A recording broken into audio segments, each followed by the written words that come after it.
Okay, so in this video, we're going to be looking at del notation and various operations that we can use with this del operator.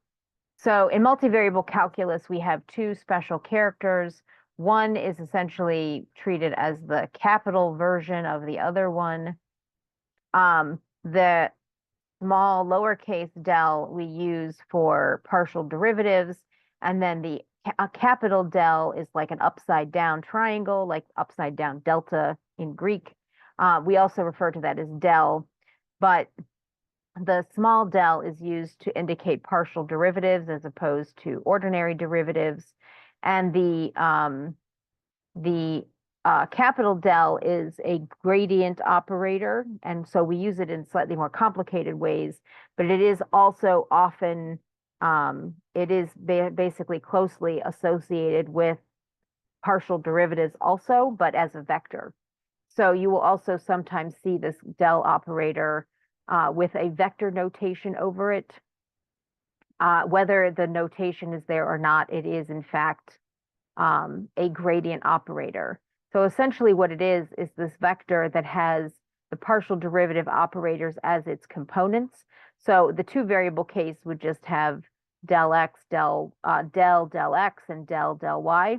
But the three variable case would have also del z.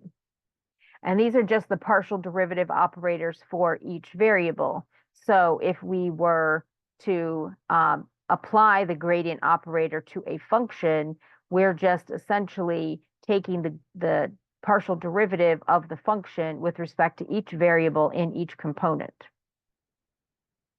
Now, sometimes this is referred to as grad f instead of this del f notation, but this is probably just a result of not having this character in your typewriter back in the day.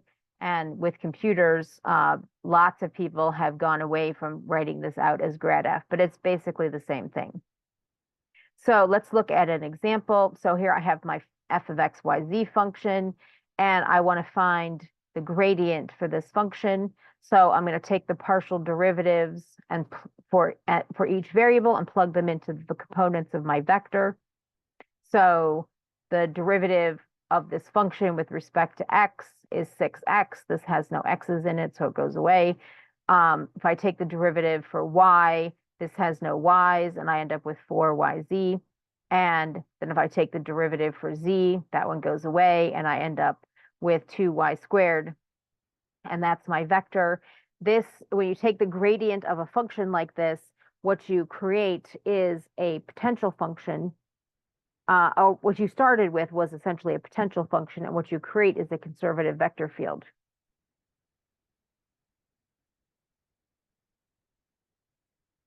Now, if we are working in cylindrical or spherical coordinates, then our gradient vector changes somewhat dramatically. We can't just take the derivative for r and take the derivative for theta and take the derivative for rho and things like that. That's going to change the relationship. We actually have our function coordinates are also different than our x, y, and z. So the gradient operator becomes different if you're working in particularly like with electrical fields or magnetic fields. You're often working in cylindrical and spherical coordinates. And so typically where you will encounter these gradient operators in these different coordinate systems is in like an electricity and magnetism course.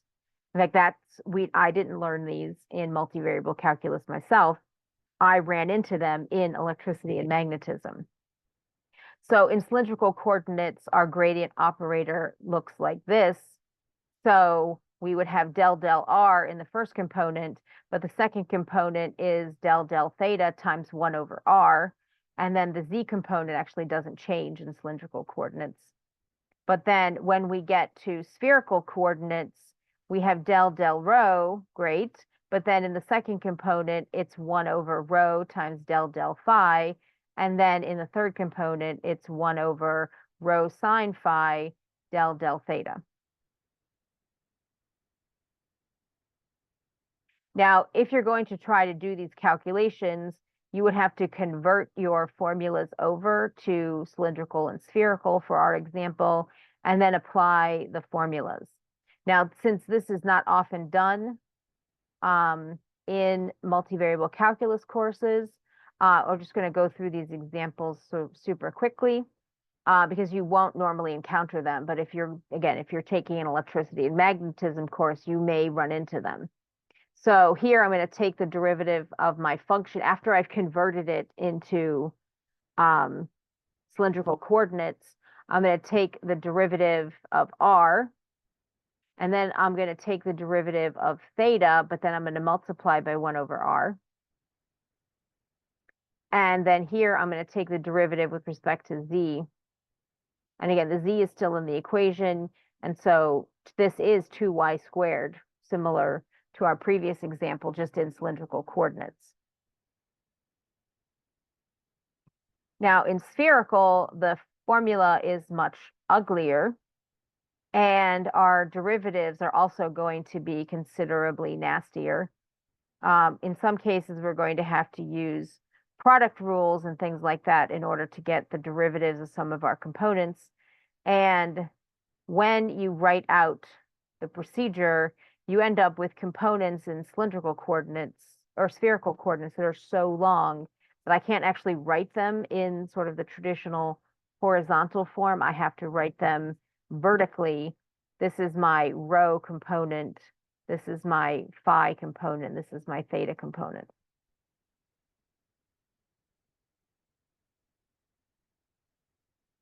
Now, the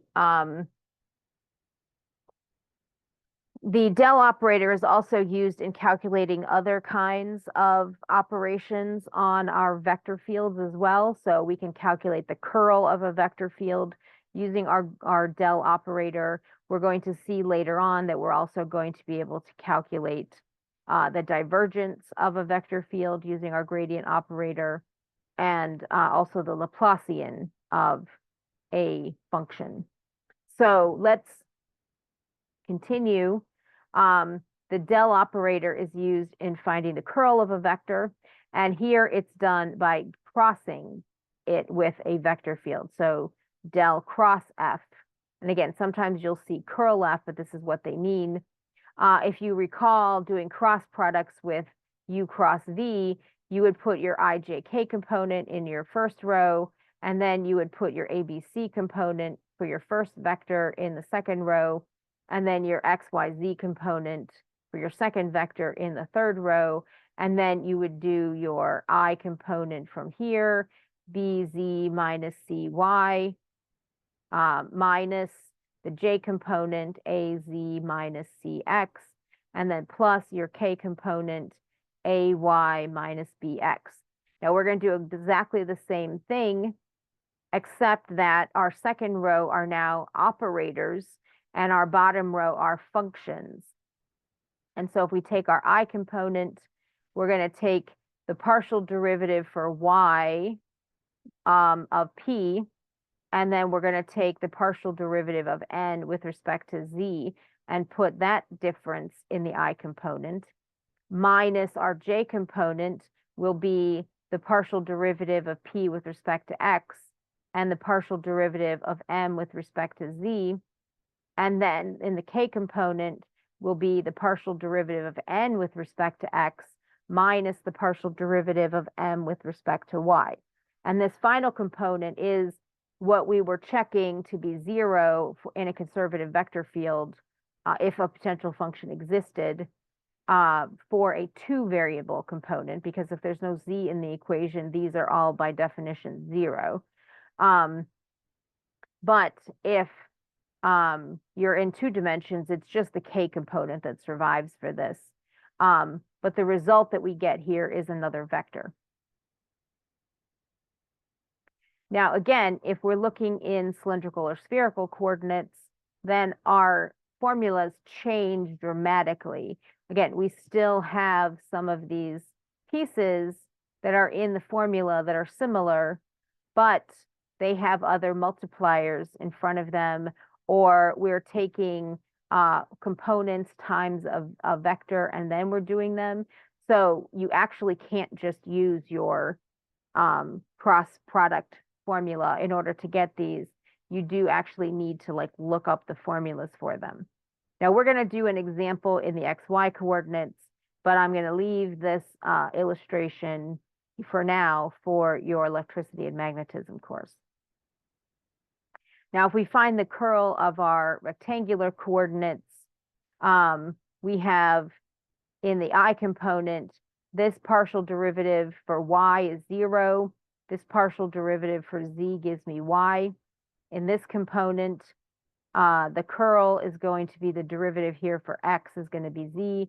The derivative for z for xy is going to be 0. In the k component, this derivative for x is 0, and this derivative for y is x. And so I get negative y minus x, minus z minus x.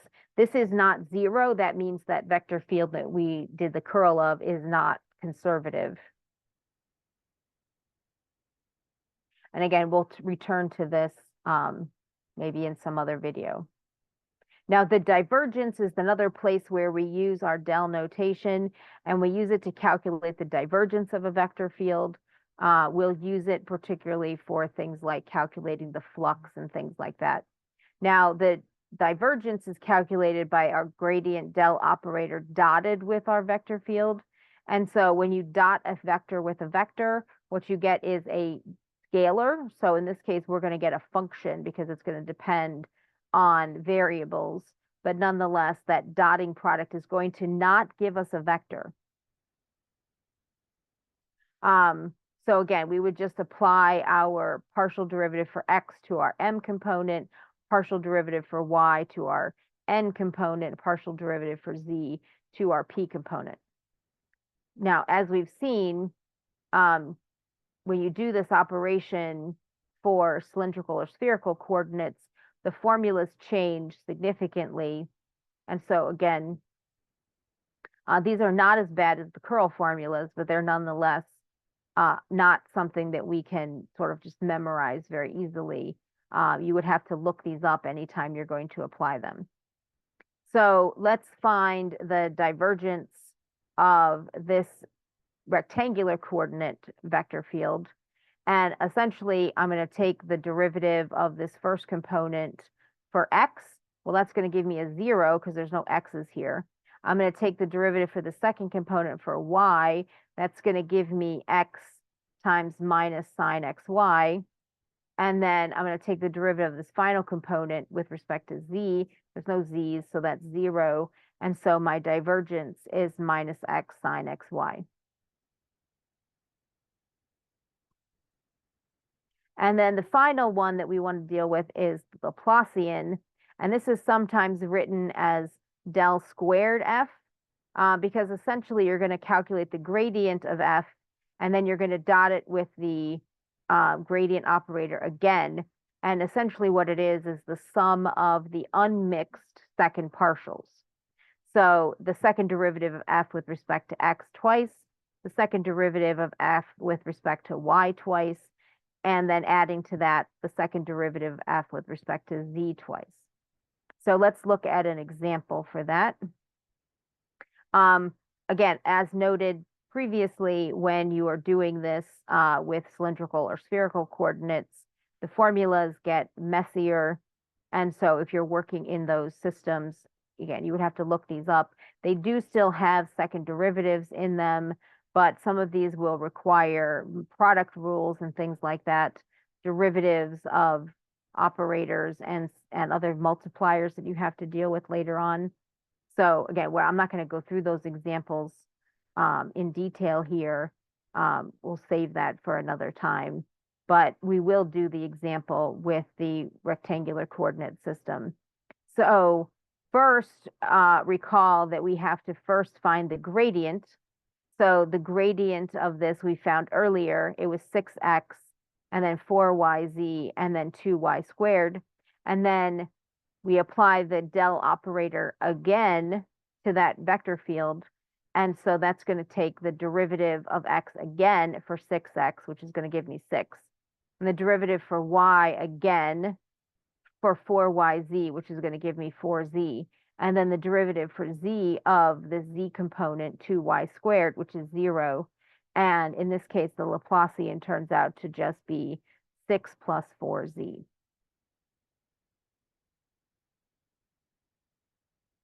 Now, you will occasionally find examples of other combinations of these del operators. And so I just wanted to sort of give a heads up of the way the del operators will sometimes function. And again, I have encountered these in electricity and magnetism courses. So if you're going into physics, you're living your life with these things, especially in E&M. So there are various product rules that you can apply in terms of calculating these various operators. So the gradient of a product somewhat follows the product rule that you would expect. If you're taking the del of A dot B, then again, there is this weird product rule where you have to worry about cross terms and things like that. You're crossing A with the curl of B, and then you're crossing B with the curl of A, and then you're dotting A with the gradient. And so when you are doing these applications like this, these expressions over here are equivalent to these expressions. If it's possible, for instance, to do the operation in the way that it's expressed, then by all means do that. But again, kind of keep in mind what's going on in some of these cases in order to kind of explain the expansion, the product rule version of these terms. If you dot A and B as vector fields, you get a function.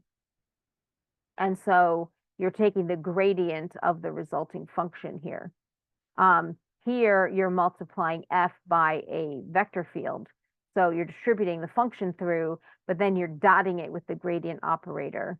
And so you're not going to get a vector field at the end. You're going to get a function at the end.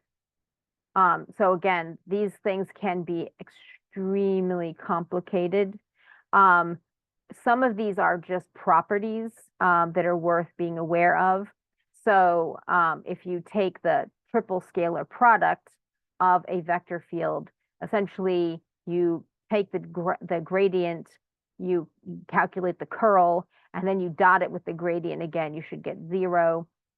If you take the gradient of a potential function and then you take the curl of that, you should also get 0.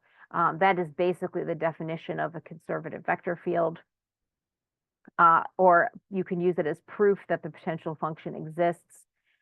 There is one down here, the curl of a vector field has some relationship to the Laplacian, and so on. And again, there are going to be circumstances in fields where you deal with these curls and gradients and cross products all the time, where you're going to need to deal with various combinations of each of these kinds of operators. So again, we've barely, just by the definitions, we have barely scratched the surface of what the del operator, the context in which it can be used. But if you understand the basics, then you can get past those and into these more complicated examples.